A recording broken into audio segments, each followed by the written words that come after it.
Hey, look, a new subscriber. Today's video is going to be special because today I'm not going to edit it.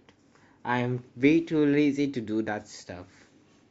From now on, for only this video, I'm going to show you how an actual hacker hacks while doing mistakes. And I'm not even going to fast forward it. You can do it if you want. I don't care. So -T5. I'm going to go at my own pace and I'm just going to attack this machine. And this machine's name is Dog Cat. It's funny, I have a dog who is crying because I closed my door, and he can and because he messes around with my stuff. I really hate dogs. Well, it's not like I exactly hate them. So let's put HTTP because we have confirmed that port 80 is running over here. And yeah, so let's see, a dog, a cat, again a dog. Okay, very interesting. So let's put dogs, and it's saying dogs.php. So let's try something a bit more. Dogs is root, I think. That should do it, right? So let's put dog is root. So it's saying dog is root.php. Interesting. Now, the thing to notice over here is that you always have to put dog. You can't put anything else.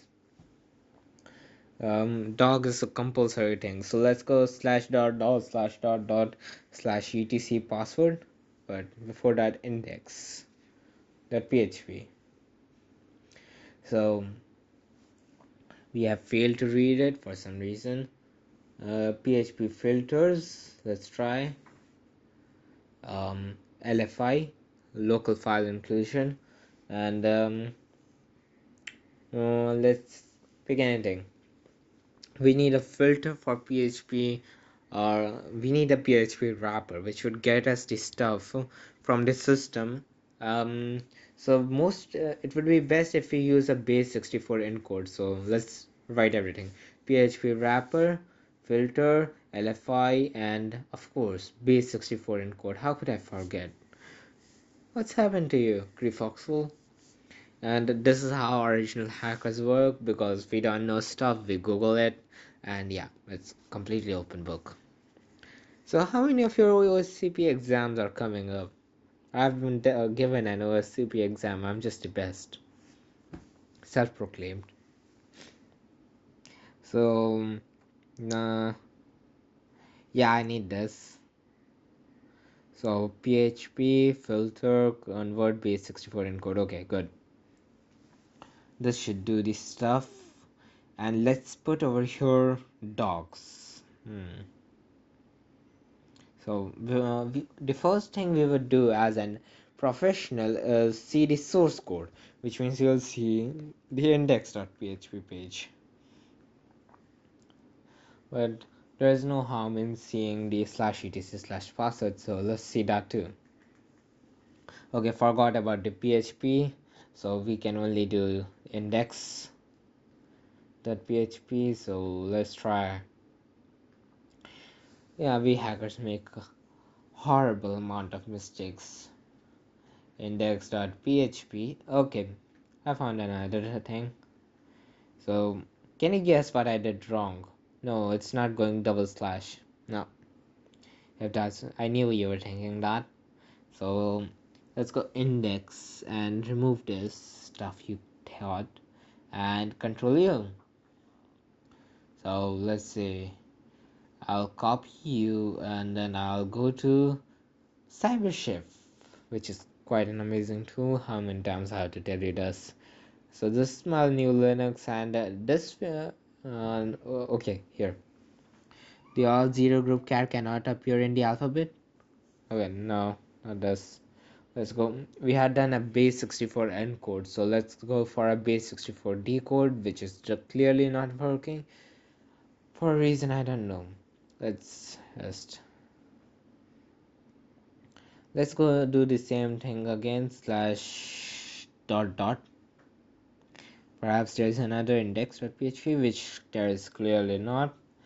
So let's go to back over here and see the stuff again. So just copy it again. Probably we did a copying mistake, which is again an error. You can see why I did stuff, and all other hackers too. Why did I now press Control S instead of Control A? Okay, Control A, Control V, and then I can finally see this. So let's put the magic again, and you see we see the HTML result, but over here let's see it again. It's kind of fun. So we hackers generally play around. So let's see over here, ext equals to, so over here the ext is by default a php. So if I remove the ext, which means I'll leave it blank, then I should be able to remove that .php stuff, and I should be able to see stuff again. And ext equals to nothing, really nothing. And then I'm just going to go back to the filters, and then okay, see, dogs index, no more php. So now let's see the /etc/password stuff, /etc/passwd, and here you go. So let's say root x root blah blah blah. We finally got you, and we need, as a professional hacker, you need to store it somewhere. So Control B Shift wrong. Control B Shift 5. That should do it. And I don't know. My laptop is quite slow today. Worst comes to worst, the video would be incomplete. But I hope you would not mind. I would put a sequel to it. So either way. Oh, we got the nmap results. Let's see if there's any other interesting ports that doesn't exist. So oh, I forgot the nmap.txt thing, so I forgot to store it. As a professional hacker, you need to store stuff. But over here, we can clearly see over here it's going through ARP log poisoning. This sounds wrong. It's not ARP log poisoning.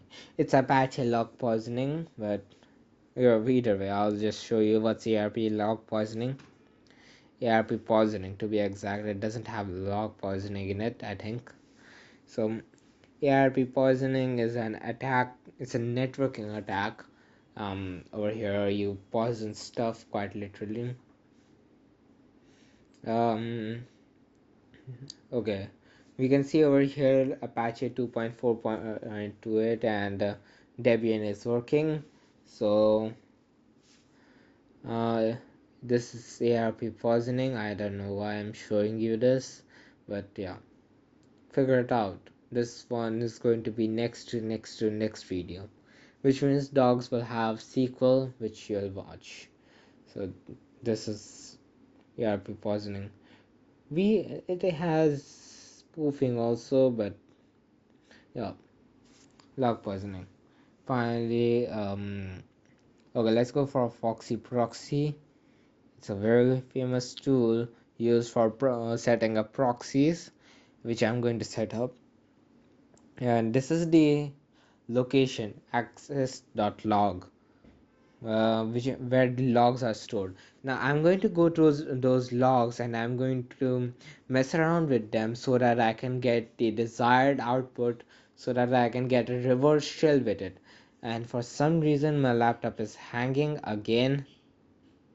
I don't know why. It's not working really well. So it's kind of pain. That's why I like editing much more. And